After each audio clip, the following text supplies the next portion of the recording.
এখানে যদি করিডোর দেওয়া হয় তাহলে আমাদের দেশের স্বাধীনতা সার্বভৌমত্ব বিপদগ্রস্ত হবে। আমেরিকান একটা ইন্দো প্যাসিফিক লাইনের একটা ভূ রাজনীতির বিষয় আছে। তো ওই ইন্দো প্যাসিফিক লাইনের ভূ রাজনীতির জায়গায় কেন বাংলাদেশকে আমরা ঢুকিয়ে দিচ্ছি? চীন, ভারত, মায়ানমার সবগুলো তারা এই করিডোরের বিরুদ্ধে। শুভেচ্ছা। করিডোরের বিষয়টা খুবই সেন্সিটিভ। এটা মানে বিশেষ করে আমাদের দেশের স্বাধীনতা সার্বভৌমত্বের সাথে জড়িত।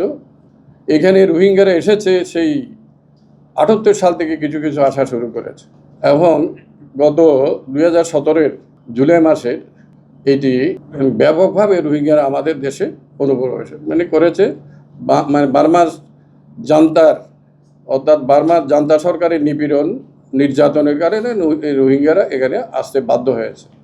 আমাদের রিজেন্ট গভর্নমেন্ট তাদেরকে মানবিকভাবে সহায়তা দিয়েছে, আশ্রয় দিয়েছে, সব কিছু খাদ্য, আশ্রয়, মানবিক সাহায্য সব কিছু তারা সেদিন দিয়েছে এবং তারা তাদের অস্তিত্ব রক্ষা করার জন্য আমাদের দেশ তখন সহায়তা করেছে। আমরা তাদের মানবিক জীবন থেকে তারা মানবতা জীবন থেকে মুক্ত হোক, এটা আমরা চাই,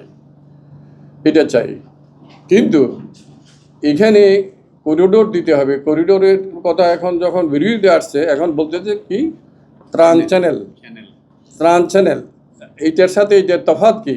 এটা তো আমরা বুঝছি না, এদেশের মানুষও বুঝছে না। একটার সাথে একটা তফাৎ কি? সেম জিনিস ঘুরেয়া বলা।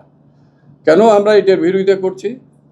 আমরা দেখছি যে এখানে যদি করিডোর দেওয়া হয় তাহলে এখানে আমাদের দেশের স্বাধীনতা সার্বভৌমত্ব বিপদগ্রস্ত হবে।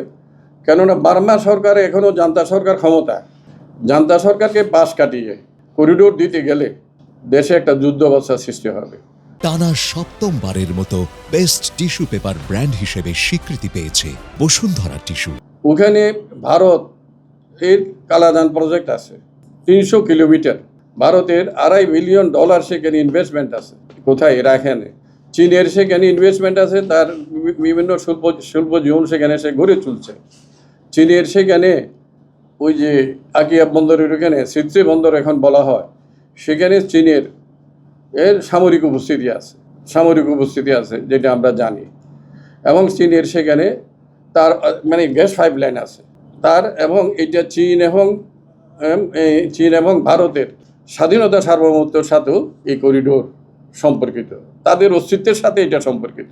তাহলে ভারত, চীন এবং রাশিয়ার সাথেও বারবার গভর্নমেন্টের সম্পর্ক আছে। তাইলে এদেরকে পাশ কাটিয়ে কেন এই করিডোর আমাদের কাঁধের উপর ভর করে দিতে হবে? আমেরিকান ডিজাইনে আমেরিকা সেখানে আমাদের ঢুকতে চাচ্ছে। চীনকে তারা তাইওয়ান, সাউথ চাইনা সি, মালকা প্রণালী এই সবগুলো ব্লক করে চায়নাকে তারা ঘেরাও করতে চায়। আমেরিকান একটা ভূ রাজনীতির ইন্দো প্যাসিফিক লাইনের একটা ভূ রাজনীতির বিষয় আছে। তো ওই ইন্দো প্যাসিফিক লাইনের ভূ রাজনীতির জায়গায় কেন বাংলাদেশকে আমরা ঢুকিয়ে দিচ্ছি? এইটা তো আমাদের দেশের স্বাধীনতা সার্বভৌমত্বের জন্য খুবই বিপজ্জনক এবং খুবই, আমি বলবো যে ভয়ঙ্কর একটা পদক্ষেপ এটা হবে। তাহলে কি হবে?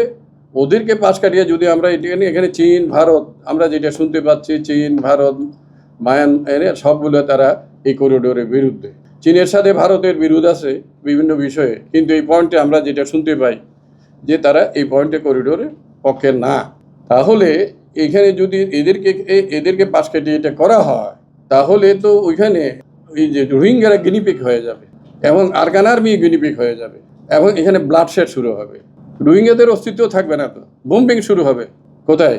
বর্ডারে, আদারে, বিভিন্ন জায়গায় বোম্বিং শুরু হবে। তাহলে এখানে সেজন্য আমাদের দেশের দেশপ্রেমিক সেনাবাহিনী এটার বিরুদ্ধে তীব্রভাবে দাঁড়িয়েছে এবং এই দেশপ্রেমিক সেনাবাহিনী এটার বিরোধিতা করছে।